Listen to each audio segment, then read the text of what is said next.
just got this comment like an hour or two ago.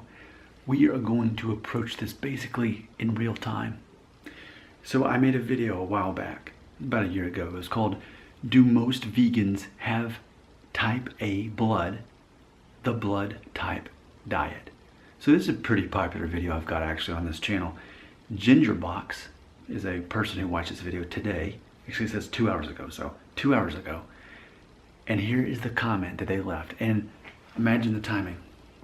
Quote, I tried keto, K-E-T-O.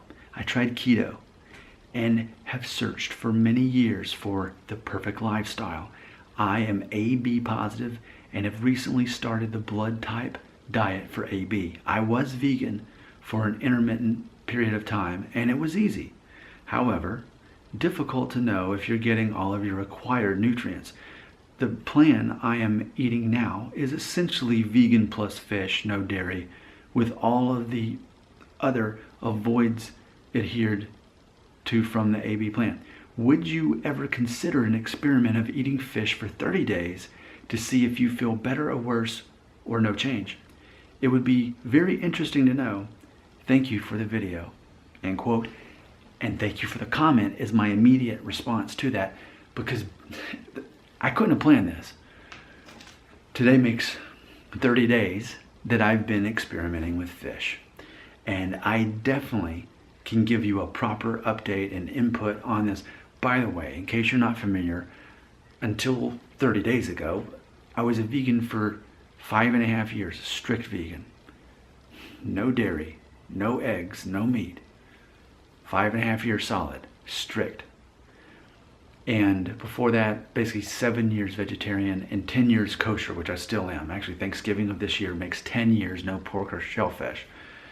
So it's interesting because 30 days ago, I was talking to a new friend that I made, Mark Glesney. You can Google him, G-L-E-S-N-E, Mark Glesney. And I was telling him, I said, I can't explain it, but I've been a vegan for 5.5 years, and here lately, I can't fit into most of my pants. I've actually gained weight. I can't fit into most of my pants. As a vegan, you would think, all these people saying, oh, you don't get enough protein, you would think that of all people, I would never have to worry about being overweight, because that's even with mountain biking and running and skateboarding, as random as that might sound. Very active, walking, very active, but yet still I was overweight enough that I couldn't fit in my pants. And granted, I peaked at 176 pounds, but I'm only 5'9". So when you're not tall, 170 actually, anything above that can, from a BMI perspective, can be considered overweight.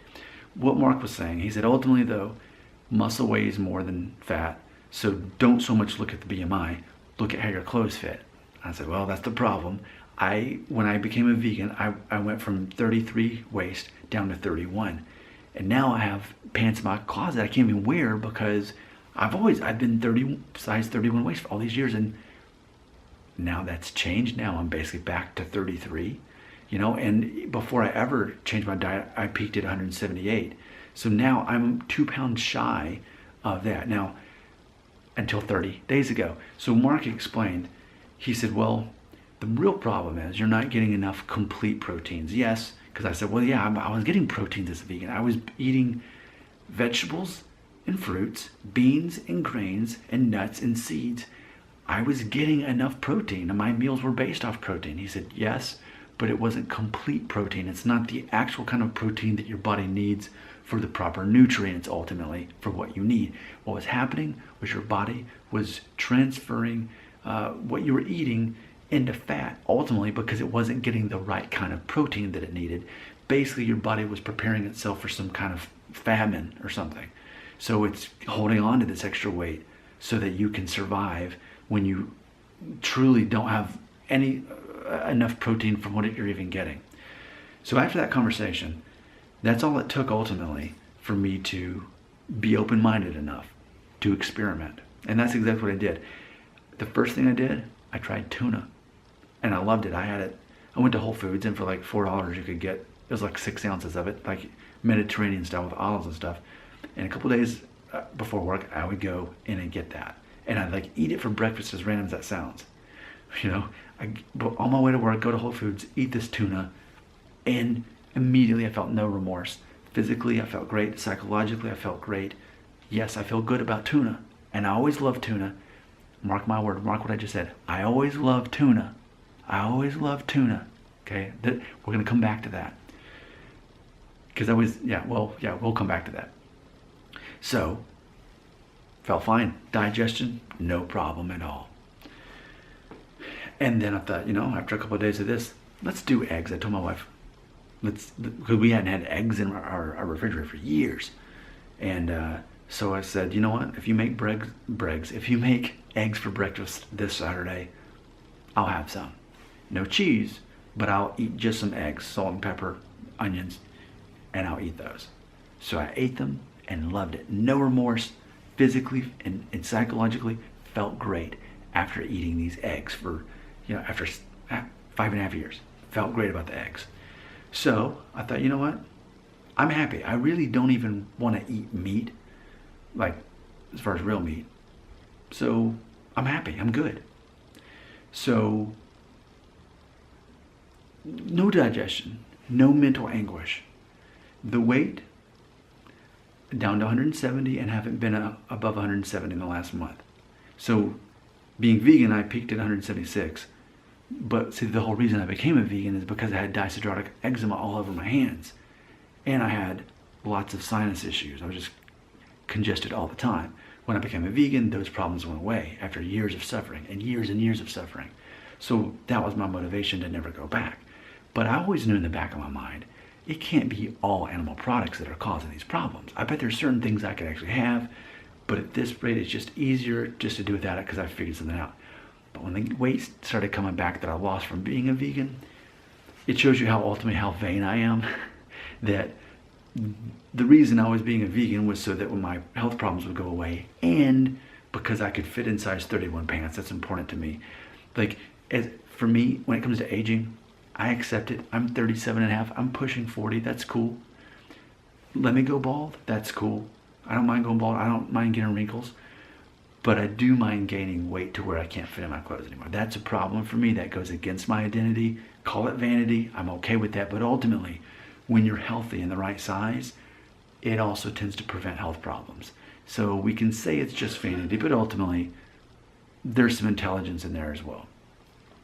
So here's what I'm here to tell you. 3 weeks into my experiment, and my wife had basically been telling me this, and I confirm with her, you're right. I can't have tuna. And it's just about cleared up now. But how long? Nearly 2 weeks ago was the last time I had tuna because my dyshidrotic eczema was coming back. And it was so bad that even 2 days ago, the little ridge where your finger bit, it was just basically just raw. There was nothing in there. Just my eczema was starting to spread again and everything all over my finger. So yeah, the problem is tuna. I can't have tuna. And now we can flash back to what I was saying earlier. I've always had tuna. Ever since college, I've loved tuna. It's cheap, it's easy, accessible, and it's often actually packaged with dairy if you're having tuna salad. At Whole Foods, they didn't have dairy in it. It was dairy-free.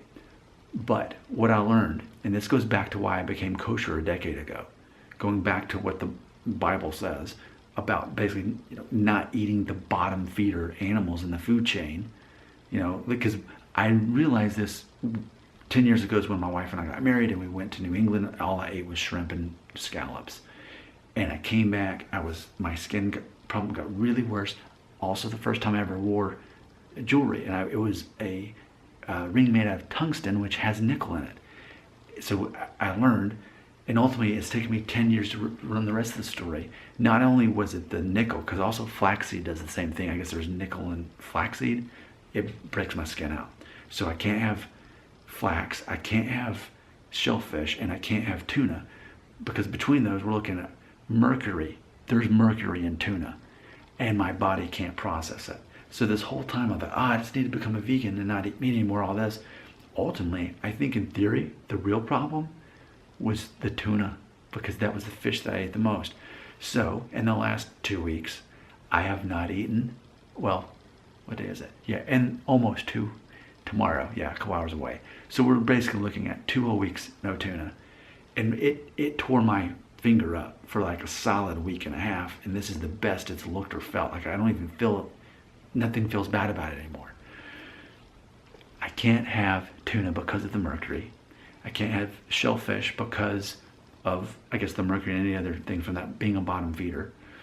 And I can't really have flaxseed, that'll break me out. But the eggs, fine. No problem with the eggs. What fish have I eaten? Definitely salmon. Whitefish, which I think is, was it called hoki or something? I don't know. I mispronounced it. I don't know. Let's see. Those are the main two I think that I just, oh, cod.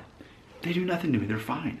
I feel great. And it's like my body got that confirmation that like, yes, these kind of fish were always good for you. And eggs, also not a problem. Dairy, yes, dairy. And I've dabbled with dairy a little bit since I've been eating the fish, but just small amounts. I do coconut or almond milk, and I will never go back to just drinking dairy or just eating dairy for the, like eating blocks of cheese. I'll never do that again. So ultimately, this comment came in, and I'm like, kind of what I'm doing is the keto diet now.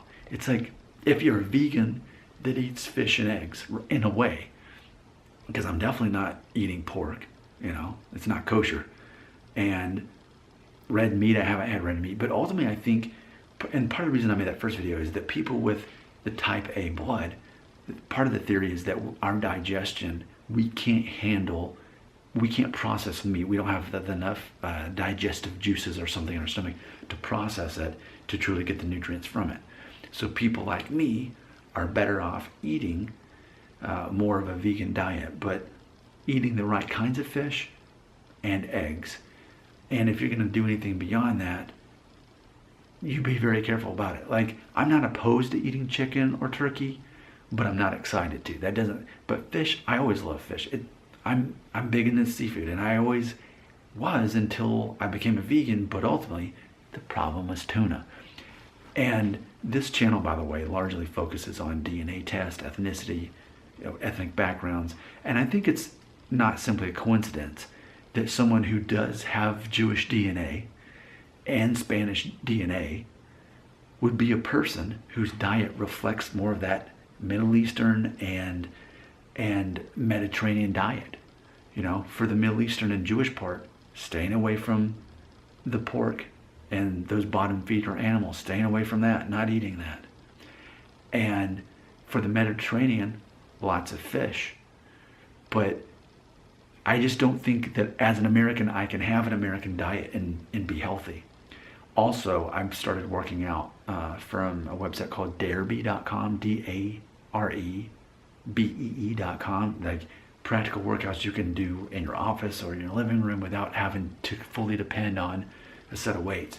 So it'll be interesting to see, and I'm not in a hurry just to lose this weight as soon as possible, but I'm already feeling great about this. And I think in the months to come, we'll see, will this have the effect that I want? Selfishly, that I'm safely, easily in size 31 pants again. And that my skin remains healthy and I don't have the dysidosis coming back, and that I could still breathe through my nose. But again, that's related to dairy.